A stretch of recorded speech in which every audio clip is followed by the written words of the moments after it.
Good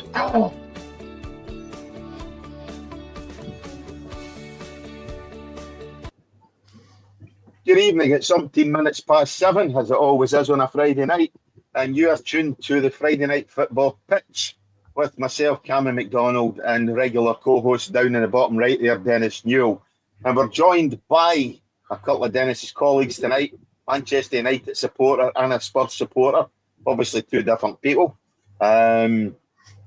Tom House and Steve Hitchin, and we are going to be at some point in time talking about the Consolation Cup, which is the Europa League final between Manchester United and Spurs. But we'll leave that till later on, just in the off chance we get some listeners later on in the show and we can send them away nice and early once we start talking about that. We'll also be talking about Scottish football. What a show we've got lined up. Talking Celtic winning umpteen leagues, Rangers winning nothing, possibly the Rangers takeover, and the biggest joke of the week is Derek McInnes taking over at Kilmarnock. And we'll be discussing that as well. That's what I meant. Well, he's leaving Kilmarnock and taking over at Hearts. We will be discussing that and anything else that we can think about as the season draws to a close. So, Dennis, you've introduced yourself already. Tom, Steve, good evening to you. Thanks again for joining us. Evening, no problem. All right, guys. Tom, your sound's Tom, you'll need to switch your mic on. Put that beard down. You were talking away earlier on, so we know it works. No, nothing. it's off again, Tom. Nothing again. No, you've went off again. Turn it off, our end. Oh, let's just talk about Tottenham then. That's fine. I know. Yeah, talk about Tottenham. Can you hear me now? Yeah, there you go. That's you now. Yeah. That's you. Yep. Sorry, folks. We're going to talk Manchester United as well. But as I say, we'll come on to that later on, Dennis. We've all talked Scottish football, first of all, I think, tonight, in terms of Celtic. We knew in December they'd already won the league, let's be fair. But it is official. Already won the League Cup, looking as, in all likelihood, the way they've played the other night against Aberdeen, that they're going to win another treble in terms of that Scottish Cup. Dennis, where do we go in Scottish football? Let's be brutally honest now, because it's not a product that we are selling. We're talking about league reconstruction. We're talking about how do we make it more attractive. We're talking about how do we get sponsors involved. Where do we go? We could spend the whole hour discussing potential good things to make the product better. If it was a business, Scottish football, and you were there to generate cash as a company, you'd be down the toilet. It's as bad as that. The whole collective package needs revisited. And any time you throw up anything to restructure that is common sense for the ordinary punter to enjoy, it's discarded because the people in their ivory tower don't want to make life difficult for themselves or upset the apple cart. They have no vision. They've no vision for years. And I think it's historic that we seem to be employing people that don't have the vision to take the game forward. It's no more recent than about 6 weeks ago, maybe less, that a restructure proposal was suggested and they knocked it back. No even a qualm about it. Bang, forget it. Now, the product we've got is not bringing anything to the game. And as you rightly said, Celtic there is an example. It's not to bring Celtic down. It's to bring some more revenue into the game by making the product more, worth watching. I just don't think that the product's decent enough. I mean, there's a lot of good players in Scotland, but they're not consistent enough, right? So it's easy to just discard the players. The problem we've got is that you'll see them making a really good move and a couple of good passes, a couple of good shots, and then it just collapses, and the rest of the game's poor.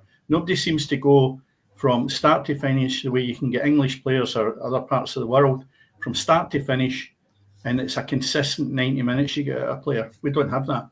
And I think it's possibly because we don't have the finances to buy that type of player. And also what we're bringing in as well is we're bringing in players that clubs think they can just sell on, and it's an easy market for agents. So, I mean, the tip of the iceberg is really just looking at the whole thing and seeing where do you go. But if the governing body's not actually going to look at changing it, we could rattle our gums forevermore. You know, yeah. I mean, we can look and look at the situation there of Hearts, a prime example. The manager comes in, he gets 6 months in the job. He failed in the fact that Hearts were looking for more success from him. They probably should have got more success. I think they were unlucky. But they've binned him, and they've brought in a manager who is going to be taking the place in Hearts from Kilmarnock. Now, to me, I don't think that Derek McInnes has done anything to justify that particular Hearts job, because it is a bigger club. It will have better finances with the guy Bloom probably, being able to give him some cash. But Kilmarnock was a well-run club. And if you look at it under the Scotland manager, you've got to say to yourself, he done a great job there. No different finances. And Derek McInnes has been battered constantly this season. And he struggled a bit last year, although he did get to the top stages. But the way I look at it is that's not a step forward for Hearts in my eyes, especially when they're looking at going forward. And that's where we are struggling in Scotland. You guys will probably not see it, Tom and Steve, but you look at some of the highlights some weeks and you go, whoa, would you pay to go and watch that? No. Yeah. Tom, you're away again. Whatever you're doing, there you are. We can hear you there. Yeah, okay. So I think the big difference for me, and I'm only just over the border, and it just doesn't get talked about down here. 25 years ago, the big rivalries in Scotland, and particularly Rangers, Celtic, obviously, but also Hearts, Hibs, and some of the Aberdeen, the other big clubs, would be talked about in schools over here and stuff. I don't even think kids at school are aware of Scottish football now. You're not saying you were at school 25 years ago, are you? No, well, probably not. No, it's long sailed now. Yeah. I mean, to put you in a picture, guys, we spoke last week as regards a salary cap in Scotland to try to get closer to a level playing field, because at the moment, neither Celtic, I think it's back since 1980s that either a club outside of the old firm lifted the title up here. It's been Rangers and Celtic virtually for 30 years unchallenged. So that's one big thing. I think as the other 10 clubs drift off, obviously Celtic gets stronger. Rangers by right should get stronger, but they need to get their own house in order first of all. But we have no competition over a season to Rangers and Celtic. So I think it makes a product very, very difficult to sell to broadcasters. Broadcasters are only interested in Rangers and Celtic. So for one, that's where the money is, etc. That's where the games that broadcasters want to show. I think any other games they show up here is by virtue of the need to show them. They don't have a choice, because they're not going to just sell 4 games a season or 6 games a season if they're drawn against each other in both cups. So we spoke about that. I think one of the big problems we also have up here, guys, and you probably won't be aware of this, is if we want to bring in change, it's got to align with what Rangers and Celtic want to do, because our voting system is 11-1. So basically, it only needs one of the old firm clubs to disagree and it doesn't get carried. And we have to have 11 clubs agree with any changes we want to make up here out of our top 12. So that's nonsense as well. Dennis, that's something that's got to change. Is the voting system up here if they want to bring in a change, because that's ludicrous. But the problem is that, with the exception of Rangers this particular year, because it's been really horrendous, I think that you'll find quite a lot of the old firm supporters are quite happy with what we have it now. The way the system is just now, the volume of people that go and watch matches are for Celtic and Rangers, right? There's no question I do about that. And therefore, the big two will always have the clout, because if you disturb the two of them, you've poked the bear. And the bottom line is, they won't accept it. So while you think that the governing body is in control, and there's an outside influence, and that is the old firm, and they're not really particularly wanting change, because they've got it sewn up. I'm looking at it just now, and I'm looking at that split that we have. I just don't know what that's for. I think it's a total joke. We split, and the top 6 are then battling away, and I'm thinking, Well, if 5 and 6 lose the games to the top lot, and the bottom 7 and 8, as Hearts and Motherwell now win, there might be a late run in the season. You might be getting your form back. They've just split them all apart. But the alternative to that split is a 10-team league, and that's not an option. That's not an option.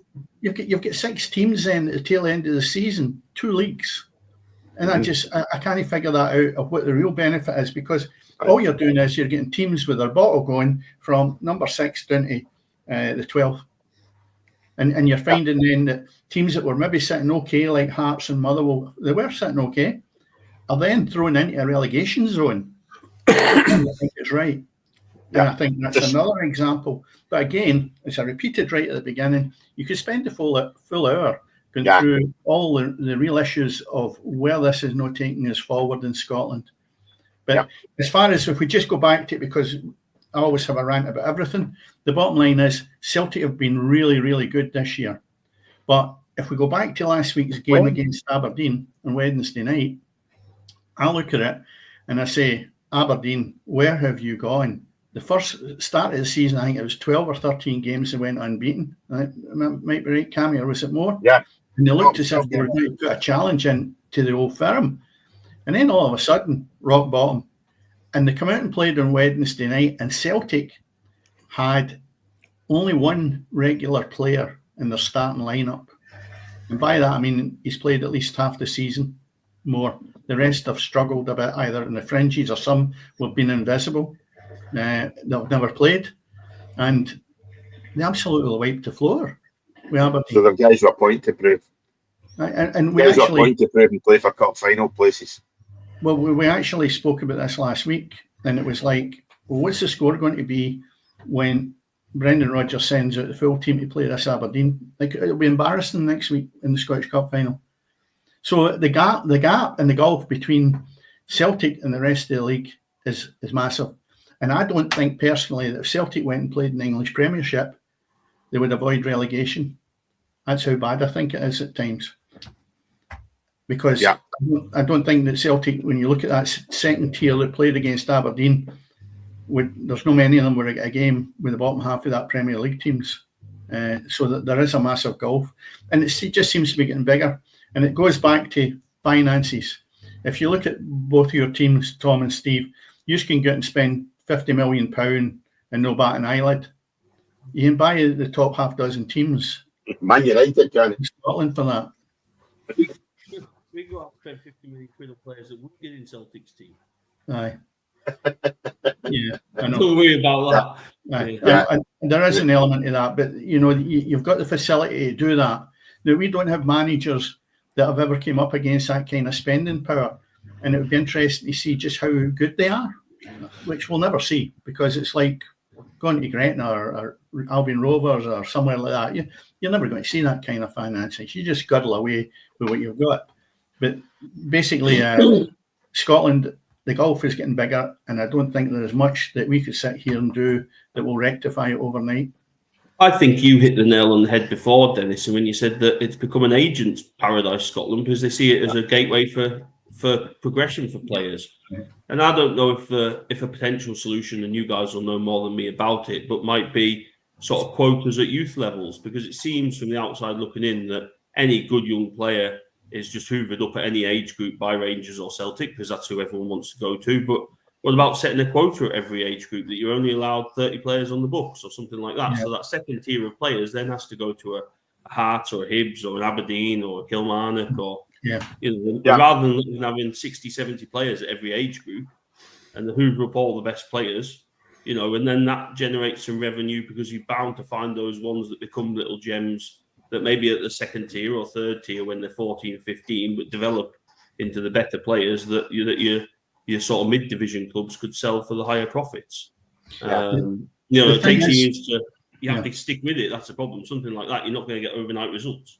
One of the things that, if you look back, that cripples Scotland, and I think if you look at it, it has damaged our game, was the Bosman ruling. Because we had a lot of homegrown talent that was actually had to be played because that's where we were going. We didn't have finances, and the Bosman ruling, you had to play players. When that came in, you get an influx of cheap imports. It was like you've got the Chinese toy that will come in here and it's dangerous and no fit for purpose.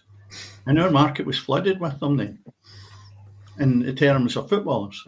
And what you're finding then is it affects our natural young talent, because you look at the soccer academies that we've got, if you want to call them that, and Celtic and Rangers have got good facilities.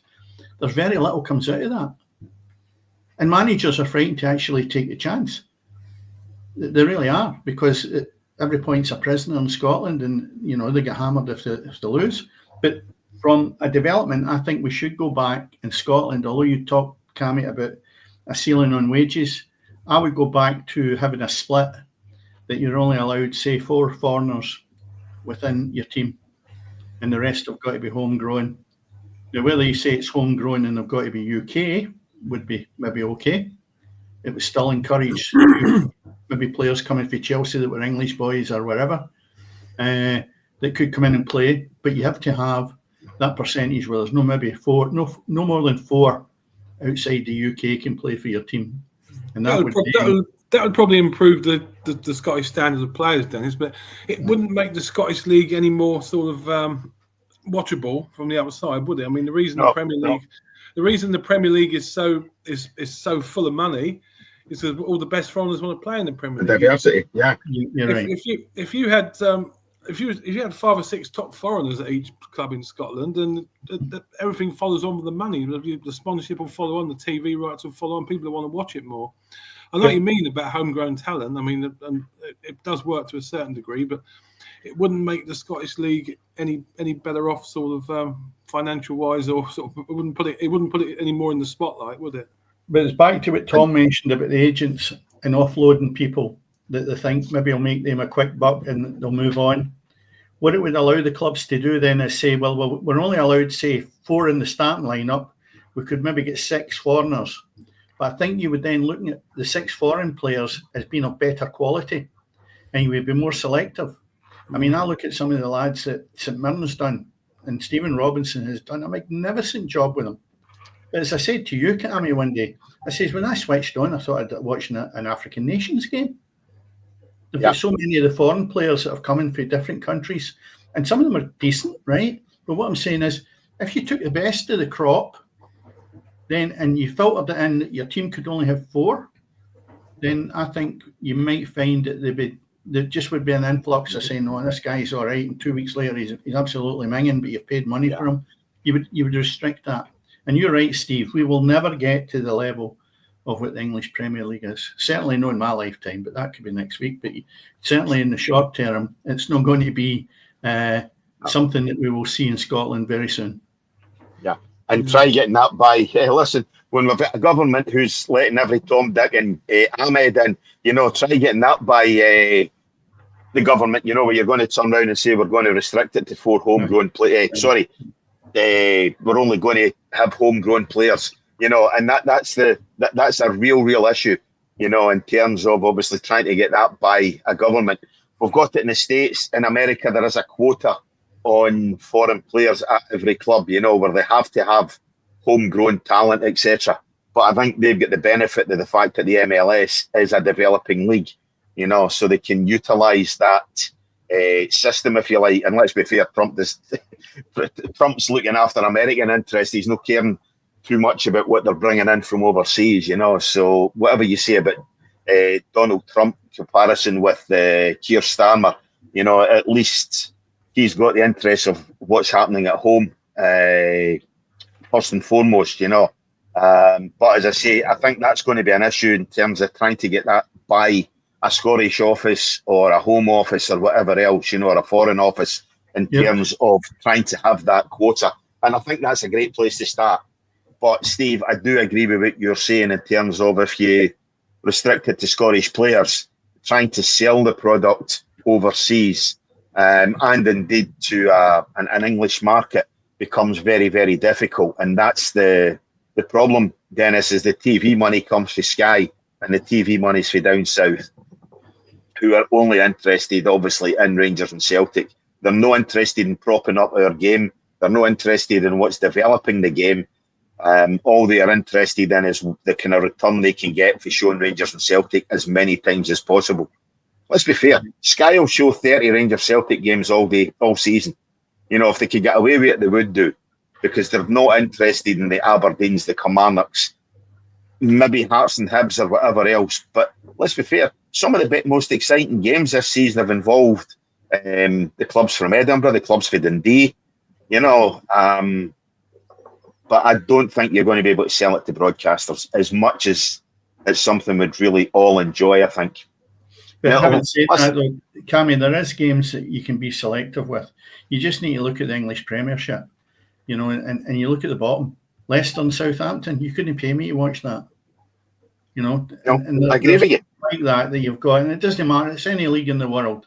But unfortunately, I think we're at the bottom of the barrel, and we just have to accept what it is. It's an inferior. And we just you're saying we couldn't pay you to watch that. Last night you'd Wickham you'd Wickham at Charlton. What a mingery a game that was! But it's live on the telly on a Thursday night because England are selling their playoffs. Mm-hmm.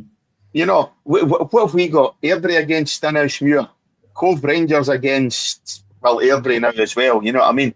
And an Athletic against. That's games that we are not going to sell, unfortunately. And I don't suppose it helps when you've got us saying they're games that are minging and whatever else, you know. But do you guys ever watch non-league football? Because that's the level almost where we can be dipping ourselves into now. I very watch anything. I very watch anything. Tom, your mates away again. Steve, would you say you don't watch anything? I don't watch anything below the Premier League, really. No, I'll catch the odd game here and there from the lower leagues, but I don't know. I mean, my father-in-law is a big non-league and lower league fan. He watches all the lower league games. He says it makes for better viewing, but I've tried one or two. I don't think it does. I watched Scotland play non-league in the FA Cup. Who was it? Tamworth. Aye. I thought that was a good tie. That was a good game. That was better than us. Well, I look at some of the non-league players that are down there that could do a job in our Premier League. And certainly players in that Tamworth that could have done a job. 3 seasons ago, Wrexham were non-league. They're in the championship they're in the championship next season. 3 seasons ago, Rochdale were playing League One football. Last night I watched them getting beat 4-3 by Southend with a cracking comeback by Southend. There's games there. Oldham Athletic. I'm throwing a couple of games for your neck of the woods, Tom. You know, Oldham Athletic the other night beat Halifax 4-0. They were 3 up inside the first quarter of an hour. But you've got a sad life. There's games there. Listen, you know, I'm getting a chance to watch some games at night. You know that, you know. But there's some exciting games on, and it's non-league stuff. Yeah. You know, there is games out there, but again, you've got a choice. You can watch Oldham against Halifax, you can watch Rochdale against Southend, or you can watch Airdrie up at Cove Rangers. Mm-hmm. And you're not getting a product up here that's saleable. That's the problem. Yeah. Tom, the company sponsors Gretna, right? How often do you get to watch Gretna? They're in the Lowland League. Your sound's you're away again. Yeah. No, can't hear you. You only ever every so often. No. Tom, go out and come back in. Steve, that's the kind of call we're looking for, a catch-up in a Friday afternoon when we see Tom in it. Yeah, I bet his microphone comes back on when we're talking about the Europa League final in a minute. I bet it comes back. Well, I think what we'll touch on first before we get to the Europa League is the league positions in England. Because 17th and 18th in the Europa League rectify with Scottish football at this moment in time, other than the fact that the last games are this week, and I don't know, Cammy, just while Tom's away, who's the two that's going to go down? Is it stacks up now? St Johnstone have gone, Ross County, and I don't know what they get the penalty for in the dying seconds of the game. Sorry, last week. excuse my French, but bloody hell, what was that all about? No wonder Dundee are raging at that one. No, it was. I still couldn't figure out what the penalty was given for, and I've watched it 3 times, and just astounding. But anyway, I think Ross County throughout the season have been due their comeuppance, if you want to call it that, to be taken into the last days. So I think Ross County will still do it and be in the playoffs. But the people that are playing in the playoffs must be exhausted because I think the playoffs are stitched up again to suit the Premier League. Partick Thistle have played so many games now in the qualifying ties to get out of the playoffs. They're 2-0 down because they're exhausted with 2 games a week. And the other thing, I'm just having a rant about this, Tom, Steve, is the fact that when you look at the game on Tuesday night at Firhill, the stadium was half empty because people can't afford to go to the games 3 times a week. And that's what we were getting there, was they were down at Ayr United. Then they appeared on Tuesday night. That was Friday, sorry. Then they appeared on Tuesday night against Livingston. And then they've got Livingston again tonight. And that's just not feasible when you're trying to get a playoff. Plus, as well, you imagine these guys that are full-time, certainly, but having to play that amount of games just to be cannon fodder for the team that's sitting there at Ross County, who are looking as if they're the team that will play the winners of it. It just doesn't work out right. Anyway, Tom, our playoffs are. Is the sound working now? That's it there. Yeah, again, it's intermittent, so. Yeah, weird. But there's nothing new. So on you go. Whatever you've got to say it just now, because it might be the last time we hear from you for another 10. Yeah, I know, true enough. So, no, Dennis has made a good point there. I mean, I don't get to Gretna very often. I'd like to go more. As Dennis and Steve know, I travel a lot, so being at home is sometimes a luxury. But, you know, I've been to Carlisle for years as well. You know, they're going to be a non-league club again next year. Big club in the north of England and, you know, a lot of history around the club. And you look at some of the numbers and names that come through the door, and I think they are comparative to the sort of bottom half of the Scottish Premier League, and that's going to be a non-league club next year. You know, Mark Hughes is the manager. You know, the gates can be anywhere from 7,000 to 10,000, sometimes 12,000 or 13,000. You know, and that's going to be non-league football in England next year. So, you know, that 5th division's professional in all but name now, I think, really, in England, and you know, it's a tough league to get out of as well. You know, you look at clubs in League Two of England, Bradford City get huge crowds every week, and it really does go down the pyramid. But yeah, I think that monopoly in Scotland now has just become a real issue, and I think you've got to start at youth level. For me, it starts from there, and you see it as a 20-year project, which isn't a nice thing to hear if you want overnight success, but I don't think that's possible. No. Under Ernie Walker, we started that 20-year project 30 years ago. You know, and that's the problem of we keep having these projects, and these projects never produce anything. You know, I'm watching a program today on the decline of the German international side, and they're down to the lowly depths of 14th in the world. We'd love to be there. Well, you know, we'd love to be there. Havertz has been one of them. He's dragged them down into the mire. He's part of that decline. That's right. He definitely is part of that decline, you know. But so the story's similar, Cammy, over there. I mean, obviously they're starting from a much loftier position. They've won multiple European and World Cups, obviously. But I think it starts from the club's team. You know, they've got a one club league basically. Yeah. You know, Dortmund had a few years under Klopp where they really challenged and won the title, but I don't know off the top of my head, but I assume Bayern have probably won 18 of the last 20 titles. Yeah, you're right. Leverkusen won it last year, and Dortmund won one, but I don't remember many others. Yeah. No, and again, that's that monopoly, and again, it's down to finances. They're the best supported club in the world, Bayern Munich, even more members than what Barcelona have. You know, so, and at the end of the day, they're not interested, coming back to my old topic, on screwing the fans. You know, they're quite happy to not take the money from supporters because they are getting it from other sources. You know, so season tickets, their dearest season tickets probably half the price of what the cheapest one is at Tottenham, or is it Old Trafford, or whatever else, certainly a damn sight cheaper than what it is at Arsenal.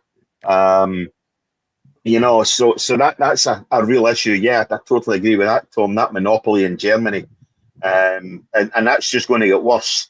Again, I've watched a couple of documentaries on that, and it's just going to get worse and worse what's happening in the Bundesliga, because they are just in a position where they can just bring in the best young talent, the best experienced talent. Steve, it must have been painful watching Harry Kane lift his first trophy somewhere else. Yeah, I mean, good luck to him.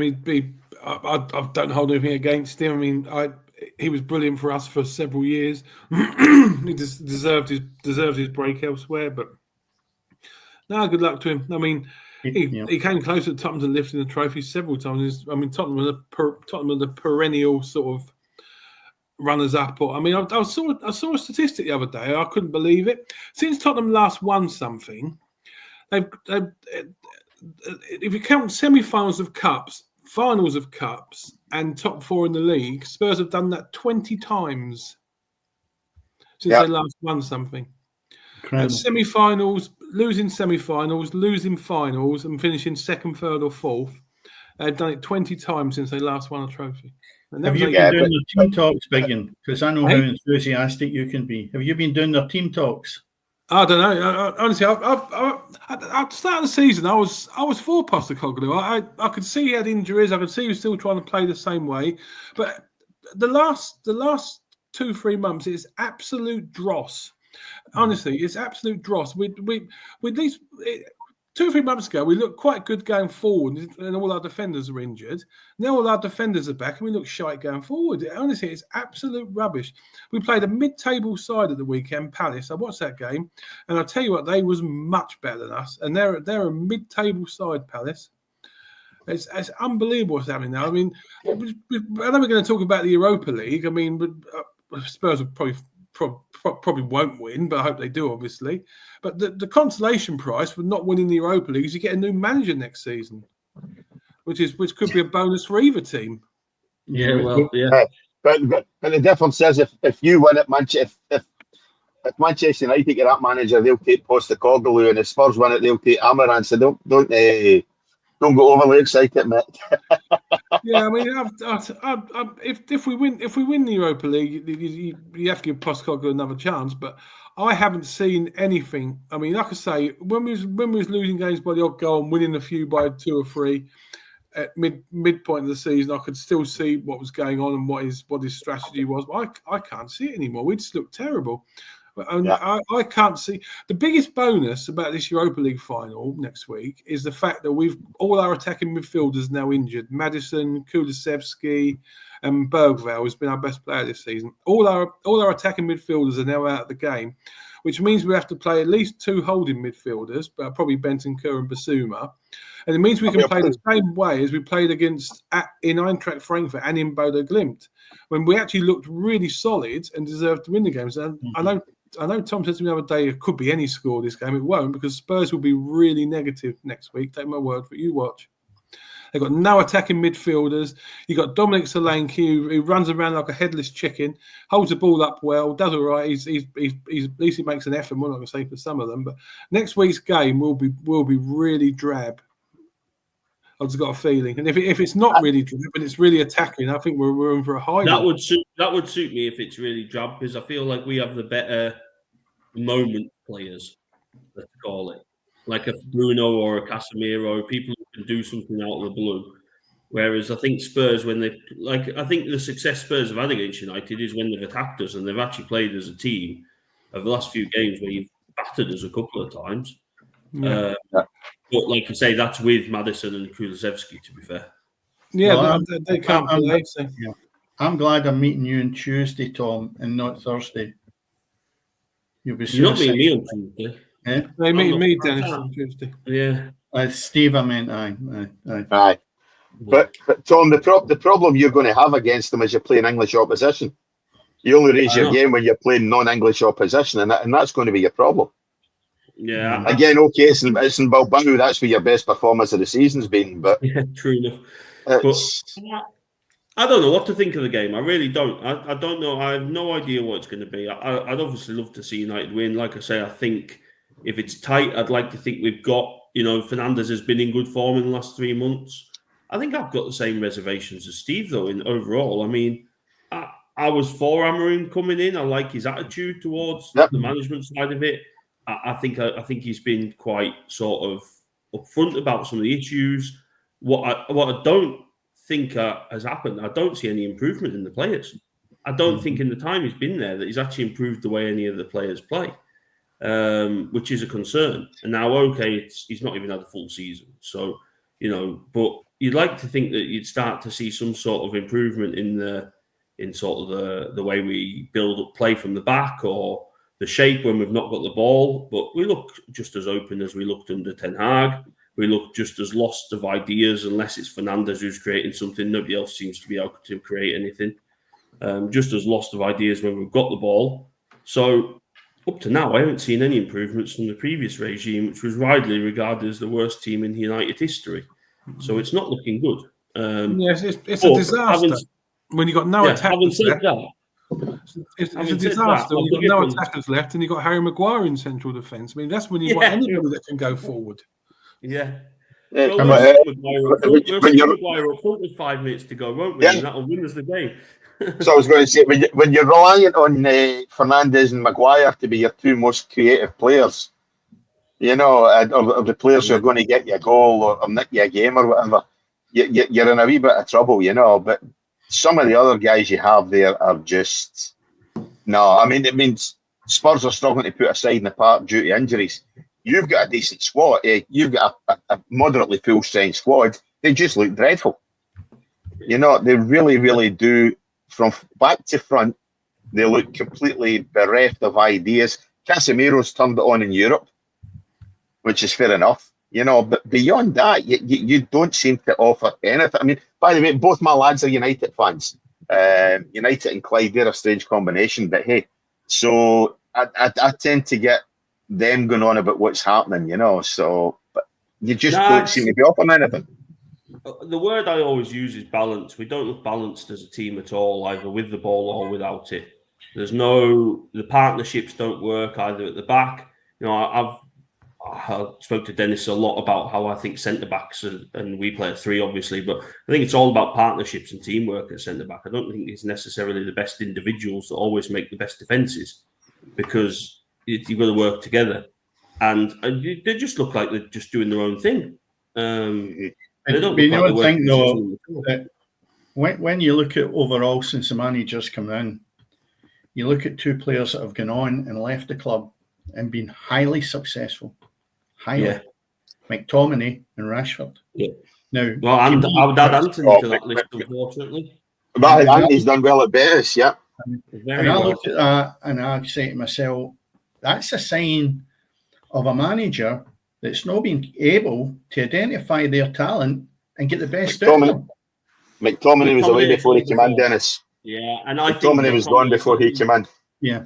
I think if McTominay had still been there when he came in, he would have been playing every game. But having said that, why did the club itself, when you look at it collectively, without pointing the finger just at the one man, why did the club collectively, and you're saying money, Cammy, but, when you look at it, Rashford and McTominay should definitely not have left the club. And the club should never let that happen. I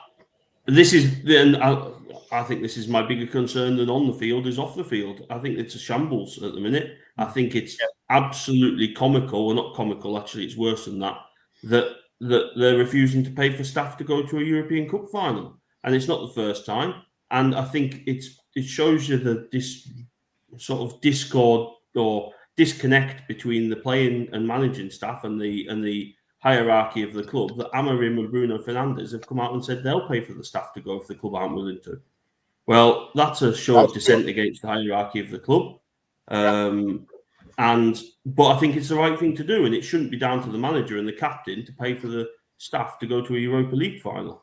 The club, at the size of Manchester United, should be covering their staff to travel to that. The stuff he's doing off the field, some of the wage cuts, some of the people he's getting rid of in backroom to save pennies in the grand scheme of Manchester United is not the way the club should be run. It's not the way the club has been built up to be run. It's not the everything dating back to the 50s and 60s and before that, of how the club has been built up, it just goes against everything. You know, as a kid, I read all these books about United from the Newton Heath days into, you know, the Busby Babes and the way the club was run as a family club and as a treat people right. And that's what troubles me more than anything is the backroom stuff at the moment really concerns me. Yeah, but what you've got is the driving force behind that comes from an oil industry.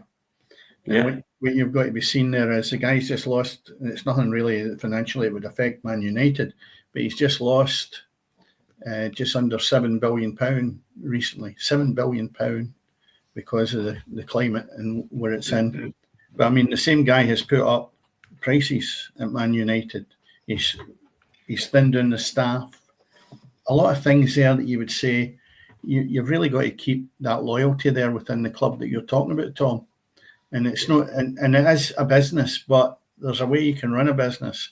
And I don't think that's the correct way, that you just cut numbers back. Well, we know that through the way our company work as well. You don't do that.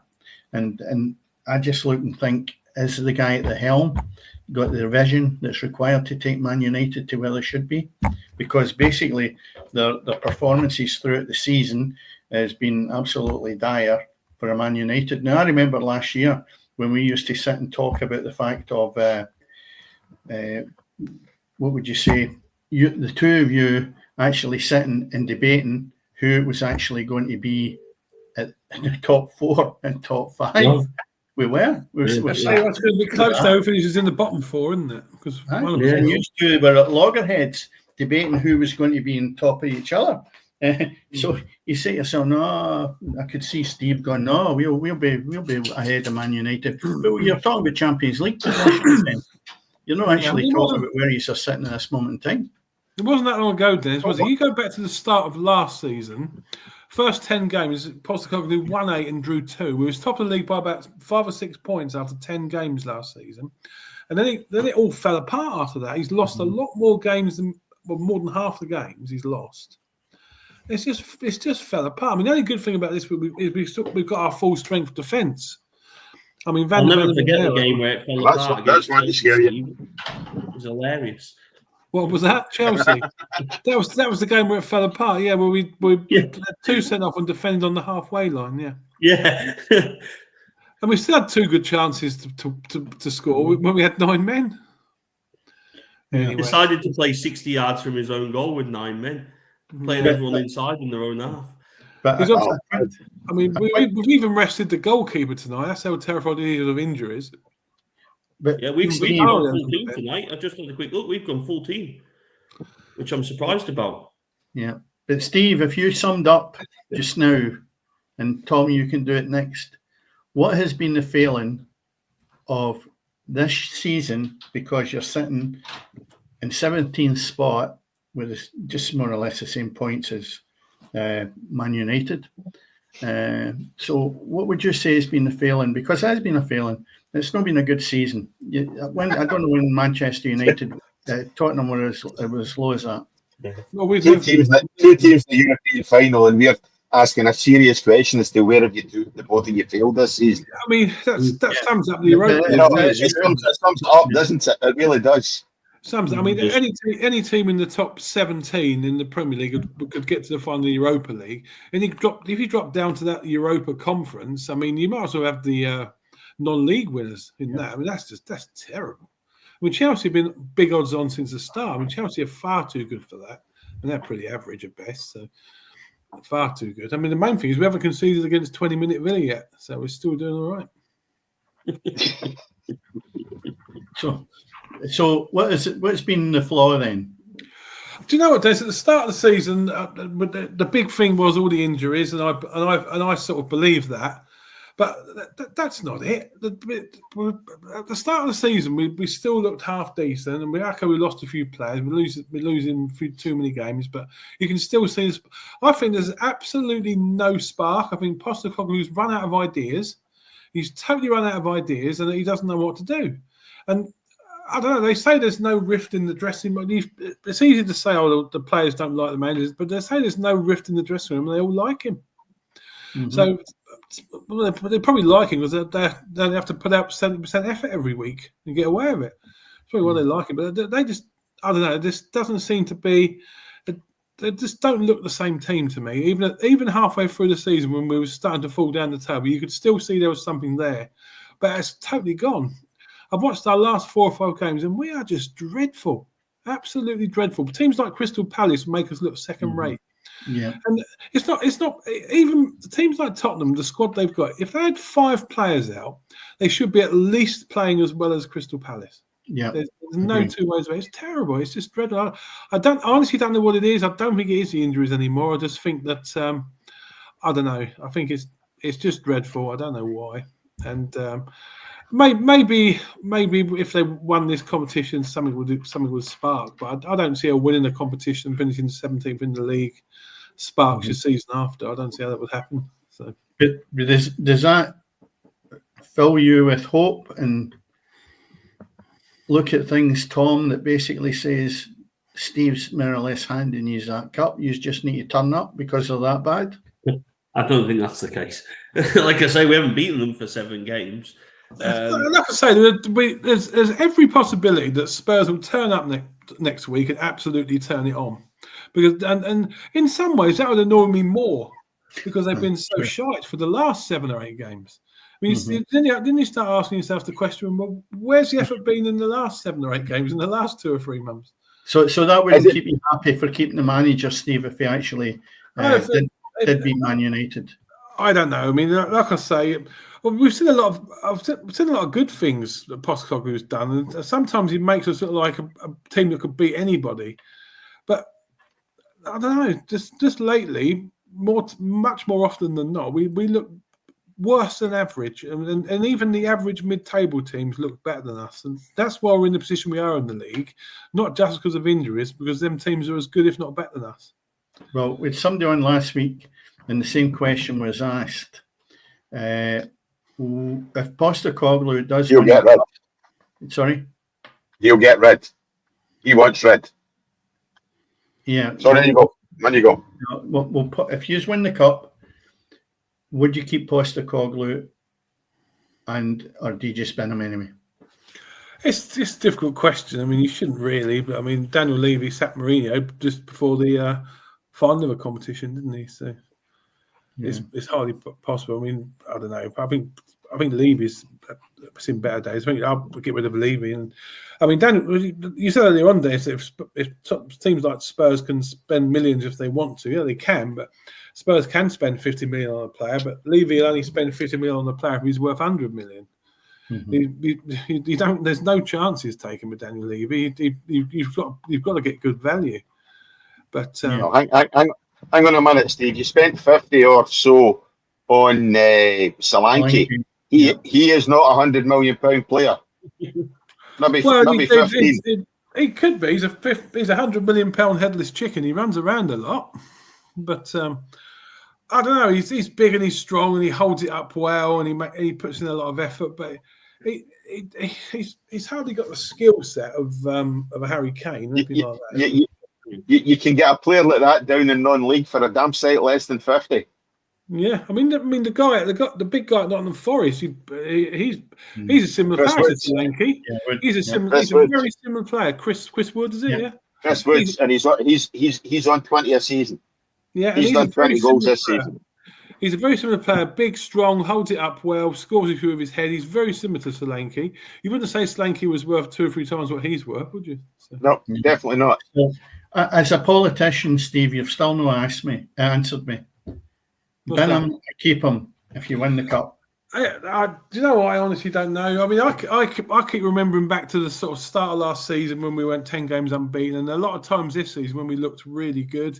It just worries me that there's been far too many times now when we've looked worse than poor, and it's a difficult one. I'd get rid of him now. I think. Right. Okay. So you've got to bin him in your hands. Yeah. Tom. I was going to say your arse must be really, really sore, Steve, with these splinters for the fence, mate. Yeah. Tom, same situation. From your point of view, it's been dreadful, and you look at the manager. I don't think he'll get binned, but he must be in a bit of a shaky nail. If Tottenham do turn you over, there'll be big question marks on that, will there not? I think, he hasn't had a full season, so I think he'll get a full season at least, or he'll get the chance to start a season and get through half of next season, whatever happens. And I think that's only fair enough. Don't think you can give somebody who's going to change the style of football, even though I've said that I haven't seen much improvement, which I haven't, in the playing standard or the players at all. I think you've got to give him a shot at a full season and a full summer into a season. If we win, look, it's going to be an acid test for him because he's going to be straight into the Champions League. If we lose, then he's going to be under a lot of pressure next season.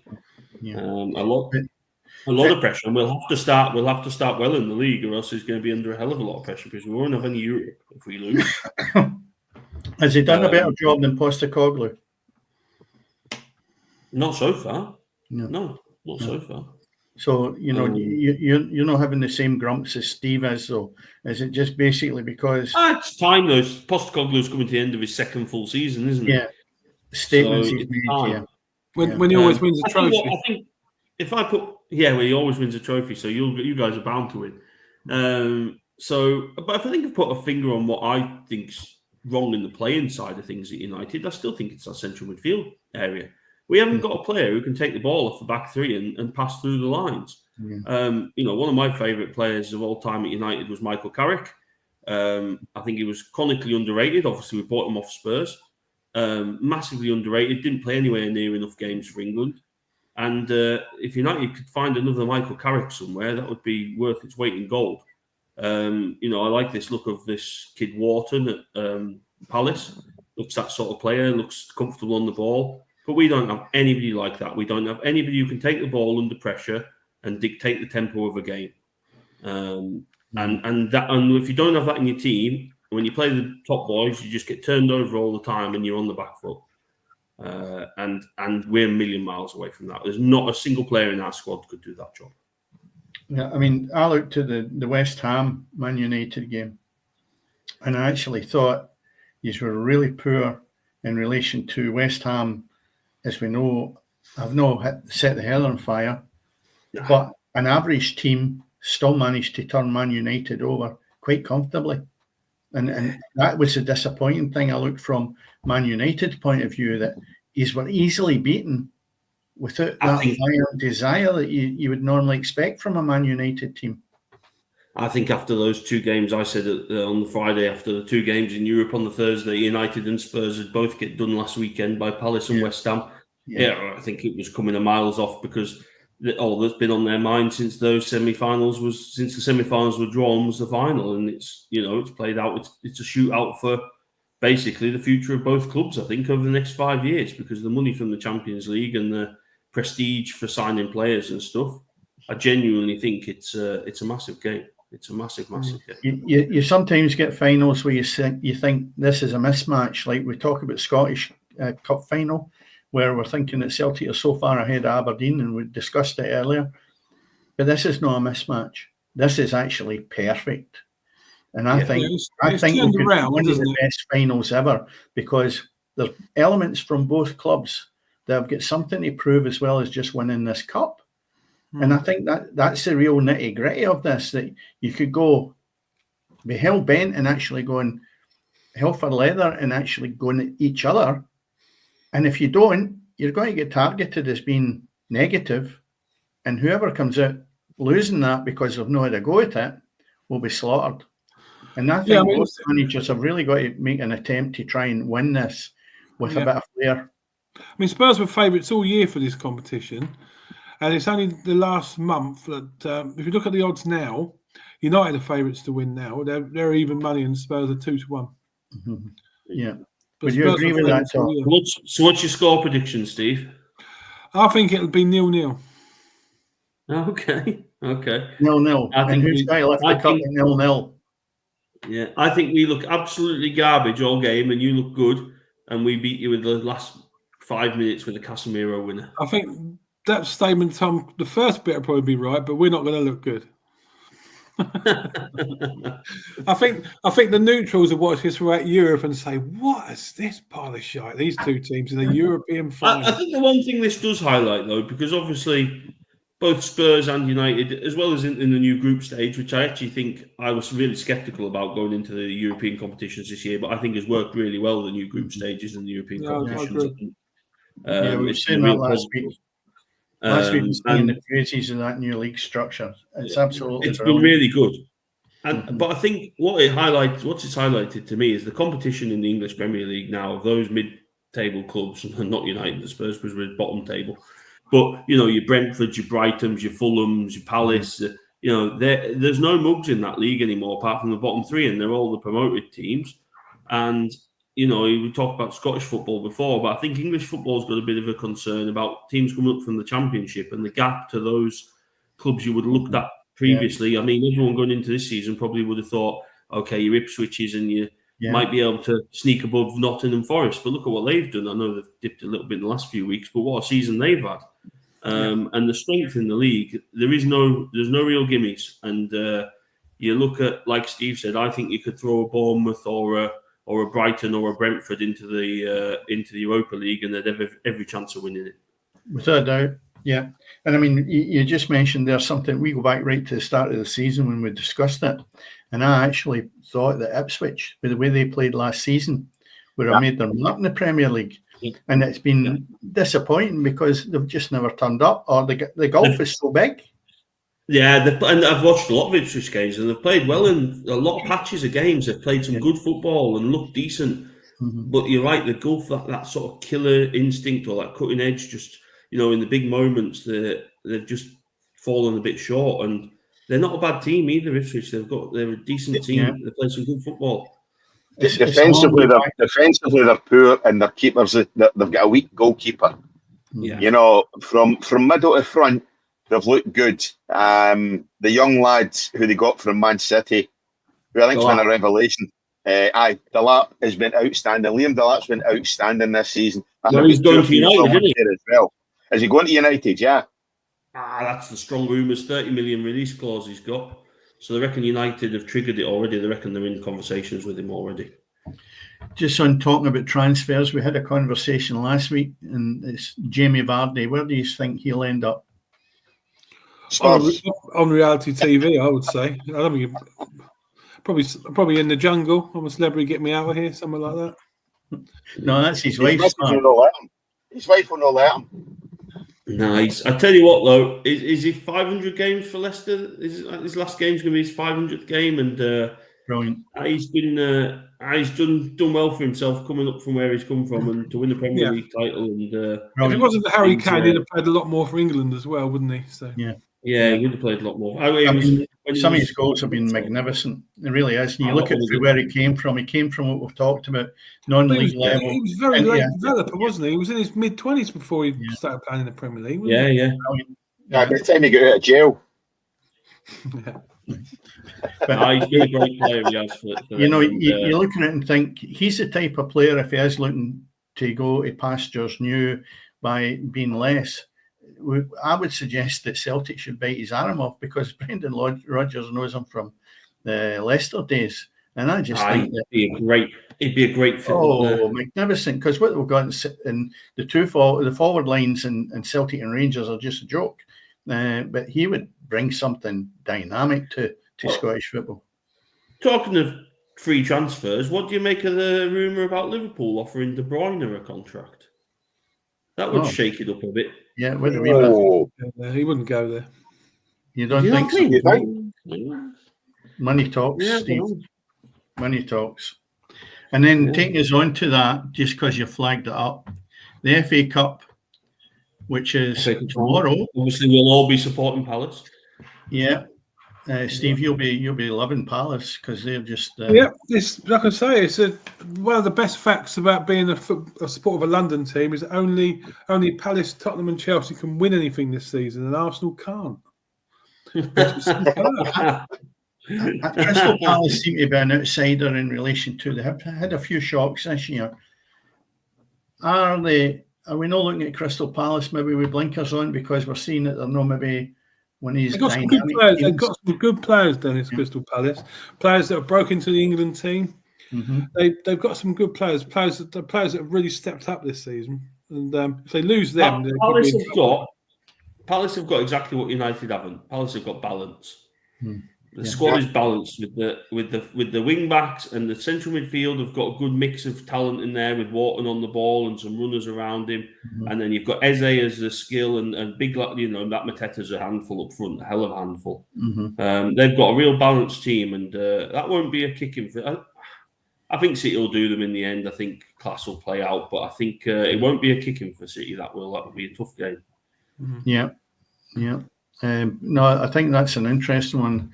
I'm just looking to see what time the kickoff is tomorrow. It's 4:30. It's a strange one, Strange time again, but no, it's interesting. It's usually FA Cup final at 3:00. Well, it shouldn't be before the end of the season either, but there you go. Yeah, and then if we look at the Champions League, what's your thoughts on that? I mean, we spoke last week about the game between Barcelona and Inter Milan, which was magnificent, and that could have been a final. Yeah, superb both legs. Some of the best hours of football you'll ever watch. Yes. Now, can PSG and Inter throw up the same thing? Is that possible? Nope. Yeah, I think they can. I do. I think they can. I think PSG will go and attack and have the ball, and I think Inter will play that pragmatic football and hit them on the break. Where have Inter I think Inter might beat them. Where have Inter? My money's on Inter. Yeah, you're right, Steve. The dark horse. Yeah. Well, but again, look at. I mean, he's tied to the club, but how much would any of the Premier League top clubs, apart from City, who've got Haaland, how much would Liverpool or Arsenal or United or Spurs give for that Martinez into what a player he is? Yeah. What's that for Inter? Yeah, Lautaro Martinez. Outstanding player. Season and a half ago, didn't Spurs sign Bentancur and Kulusevski from Inter because they? No, that was Juve.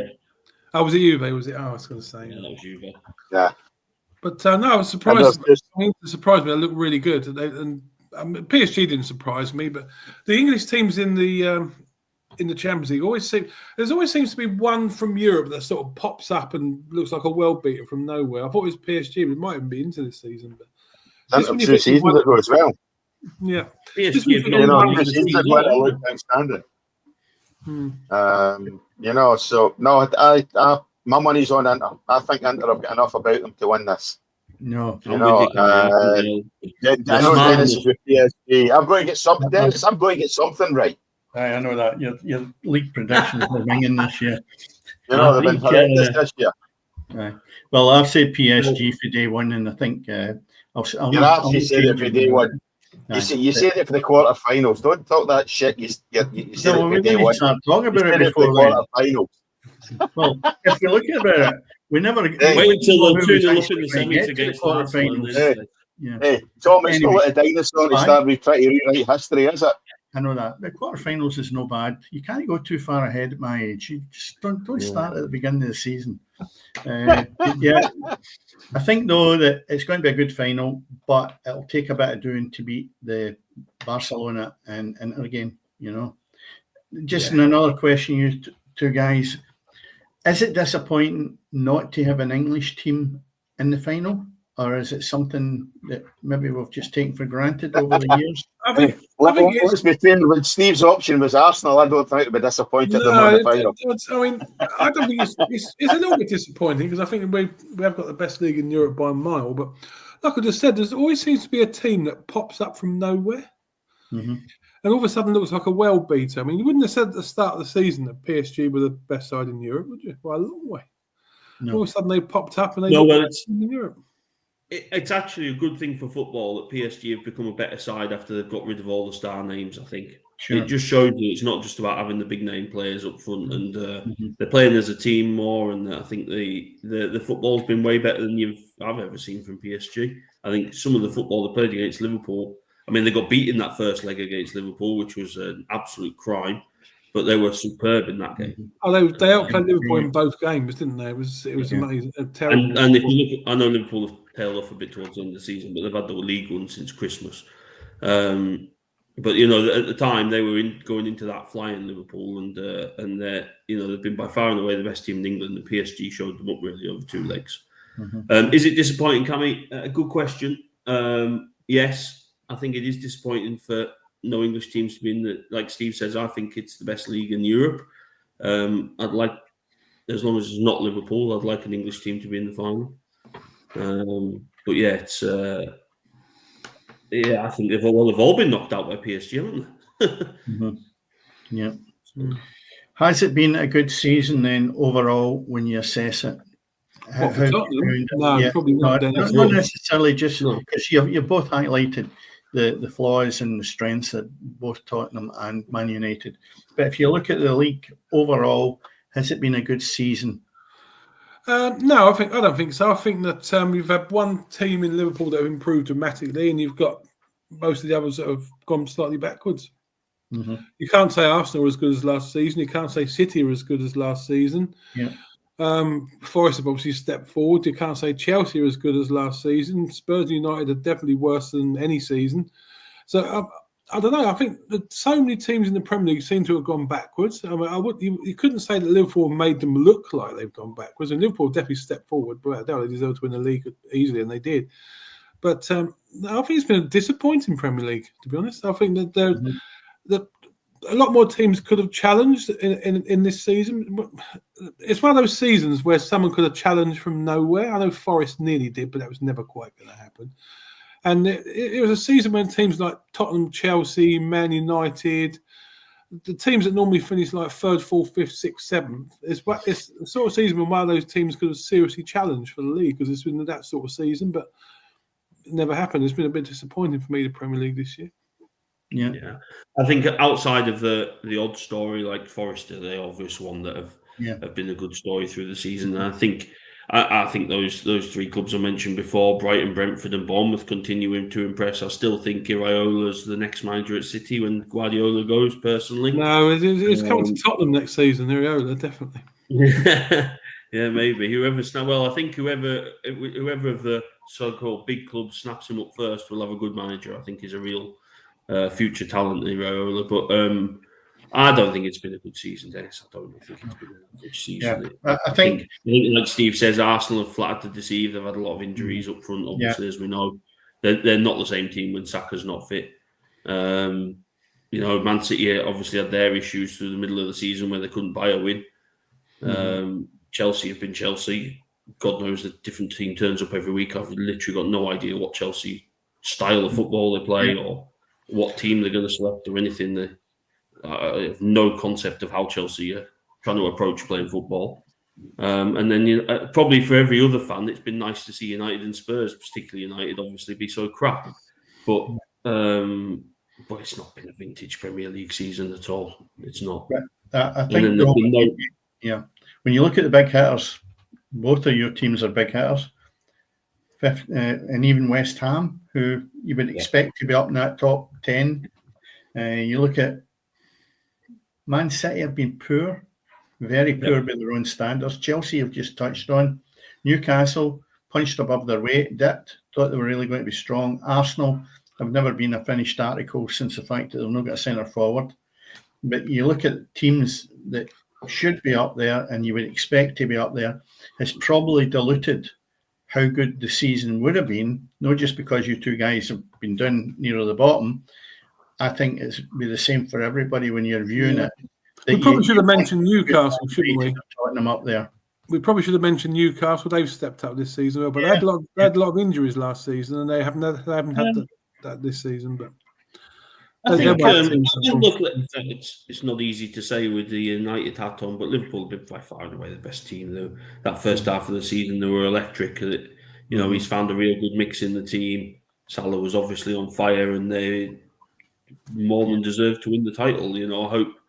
Hope for the sake of the Premier League next season, the likes of Tottenham and United are miles away from challenging. But even your Villas, he's a really good manager. Emery, could they step up next season to make a challenge?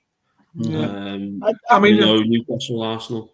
Probably sums up the Premier League when 20-minute Villa were pushing for a Champions League place, didn't it? So. I'll be honest. I think the two of you are coming at this with a big club hat on.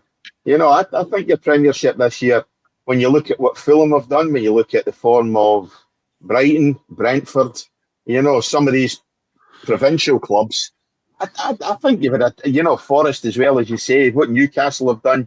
I think the Premiership this season has been much more open. We criticise leagues in Germany, we've criticised leagues in Spain, we've criticised the Italian leagues for essentially being duopolies or monopolies. But I think this season, in terms of what the English league, the Premiership, has produced this season, some of these clubs have been outstanding. You know, I think you look at it that way. Yeah, Man United have been shit. Spurs have been even worse. You know, Man City haven't excelled. Yeah, so your big clubs have really hit the skids. But when you look at what some of your provincial sides have done in the league and the games they've given, you know, Forest, was it Forest 7, Brighton 1, or Brighton 7, Forest 1? I can never remember which it was. You know, some of these games have been outstanding this season. So, yeah, big clubs have been shit, but I think it's been a much more expansive and open league than what we've been used to in recent times. Yeah, I think, Cammy, though, that you get a wee bit blinkered because over the years, or certainly in my life, the teams that were big teams was the Man Uniteds and the Tottenhams. Yeah, I know. And you always found that there was more flair, more excitement than saying watching Brentford and Brighton. I don't know. You just feel that they're the teams you really need to watch. But I know what you're saying. Yeah, they've been disappointing, Tottenham and Man United, and other teams have stepped up to the plate and they've done well. But again, if I had to look at it and say they're 16th and 17th spot in the Premier League with Man United and Tottenham, and then I look at 8th and 9th, which is Brentford and Brighton, what game would I go and watch tomorrow? I think I would take the Man United and Tottenham. I'd take Brentford Brighton all day long. I would take Brentford Brighton all day long because I think in terms of excitement, I think in terms of entertainment. What, Tom? Yeah, I'd go and watch Brentford Brighton, and I'm a United fan. Yeah. And as I say, I think we're coming at it, and as I say, it's not a criticism either of the two of you, but I think you're both coming at it with big club mentality, you know, and watching how dreadful both your clubs have been this season and what they've achieved. But when you look, as I say, Newcastle Champions League place, you know, Forest pushing for a Champions League place for most of the season. You know, Chelsea disappointing in stages and probably one of the most inconsistent clubs all season, if you don't include Manchester City. You know, but as I say, when you get to likes of Brighton, Brentford, Bournemouth, Dennis, you've sat here and praised Bournemouth on a number of occasions for the games that you've watched them. You know, and some of the players they've got up front, you know, Clivert, they've got Emerson, you know, Edelson, sorry. Some of the guys they've got are outstanding. But I'm not saying they're bad teams. What I'm saying is it's like the 5-star hotel might have dipped a wee bit at this moment in time. If you use that as an analogy, you always look at Brighton and Brentford as being a 4-star hotel. And I still look at the fact I would, at this moment in time, would look at the clash between the two of them sitting next to each other further down the league. In this particular game, that's all I'm thinking about. But no, I wouldn't know. Any Premier League game I'd go and watch. Any Premier League. I think in terms of what it's offered this season, it's probably been one of the most exciting. The race for the title's been hellish, you know, because it's been one club. But that's the same as every other league, with the exception of Serie A and La Liga. You know, La Liga was settled last night with Barcelona. You've got to remember what Cammy's a Clyde supporter. So Premier League's going to look great for top to bottom. Yeah, I disagree with that one. Right, listen, before we pack things up, two things I'm going to, well, actually one thing I'm going to mention, which is pretty much linked. Napoli and Serie A look as if they're going to lift it, or at least, in all likelihood, they win this weekend. They win Serie A with two Scotsmen in midfield in the shape of McTominay and Billy Gilmore. McTominay, I think, has been one of the best signings of recent seasons for what he's done for Napoli, but it's two Scotsmen. Dennis, last night, Lewis Ferguson lifted a trophy in Italy as well with Bologna, you know, in terms of they beat AC Milan last night to lift the Spanish Cup. First trophy in 51 seasons. The Scots are having a great time over in Italy. Yeah, I totally agree. I mean, they've come out the wilderness to go and sell their wares abroad, and it's been absolutely brilliant. And I just hope, and it's a shame we're not getting the Euros this year. It would have been a revelation when we've got so many players going over there and doing well. I don't know if you guys actually have seen or watched them. Obviously, I've heard the likes of McTominay doing well, Billy Gilmore, etc. But I remember when Billy Gilmore broke through, Dennis. He looked a really good player for Chelsea, and then he played a few games for Scotland. He looked really good playing for Scotland. I remember he played for Scotland against England. He looked really good. Yeah. Is he on loan in Italy, or did they buy him? No, the ball. They bought him. So I don't understand it. He came through, looked really good. What happened? I don't know. Why is he not still playing for They Chelsea? went to Brighton. It just never really worked for him at Brighton. Well, did it? I think the fact is the changes of manager at Brighton and then ended up Chelsea. It just was a mismatch. I think he was battered about for pillar to post probably with a change of management. It ended up it didn't work out for him. Yeah, and I mean you're looking at a player there with a few loans. You know, he was on loan at Norwich. I think he was on loan at Ibrox as well, was he not? Yeah. You know, so he's had 2 or 3 loan spells which are outstanding. And it didn't really work out at Brighton for him either, you know. So he's obviously moved on, went to Napoli. And Napoli must be sitting there going, we've picked up McTominay for, let's be honest, you bought, I know it's different players and everything else, Steve. You bought Solanke for 50 million quid, which is massively overpaid, or nearly 60 million, massively overpaid. Napoli have got the bargain of the season for getting Scott McTominay for less than 30 million. Mm-hmm. Tom, I'm sorry, mate, but he should still be featuring that Manchester United midfield. There's another one, isn't there? There's another one doing really well. Who's the other United guy doing really well? He was the one who wasn't in the side because he was up on some horrible assault charges. Oh, Greenwood, he's done well. Did he go to Spain as well? Is it Marseille? Marseille, sorry. I see reports that he's doing well at Marseille. Oh, he scored 20 goals this season, but he was always going to do that. But that was United had their hands tied with that situation, really. But he was always going to score goals. He's probably the best natural finisher I've seen at United since Van Nistelrooy was there. He's good. Yeah. Decent player. Not very good when it comes to phone calls, but he's a decent player. You know, that's for sure. But no, I think if you spoke to any United fan, Cammy, I think they'd all say they didn't want McTominay to go. I think. Yeah, I know. 100%. I think it was the PSR stuff, and it comes back to what I said earlier about the club being so badly run off the pitch that we're having to sell our youth team players, or the players who've come out of the youth team, because they're 100% profit. Which Manchester United should never be in that position. Never. Yeah, and watch for Manu next year going. Well, exactly. You've got the lad that's at Forest. Well, this is why they're saying we're going to take 40 million for Rashford. Well, like you say, I know Rashford lost his way at United, but you see what he's done at Villa, and like some of the other fees that get talked about for players, the lad's still in the prime of his career. Compared to some of the money people are paying for other players, he's worth more than 40 million quid. When you paid 90 for Anthony, you know, and you're selling Rashford for 40, that just sums it up, you know, in terms of. I thought Jim Ratcliffe, when he came into Manchester United, was going to do a job, but honestly, he's running that club into the ground, as we talked about earlier on. But listen, guys, sorry, on you go, Tom. On you go. No, I'd like nothing more than to see McTominay help Napoli lift the title. I wouldn't. Like I say, any Man U fan wants to see, and I think every Man U fan's enjoying the success he's having over there. And he's been a revelation. They love him, don't they? And let's see him win and win the title. And Dennis's favourite strikers banging the goals in at Napoli as well. Lukaku. Yeah, you're not allowed to swear in this programme. Listen, Lukaku is not my style of player, right? And you could sing it all day long till the cows come in. He will miss more than he will create or score. And that, to me, is like Maguire. It's a centre half at Man United. They don't fit the bill for me. Other people like them. That's fine. That's what we're on here for. It's just about opinion. There'd be a lot of centre forwards would swap their record for his. I know. Yeah. And his transfer fee.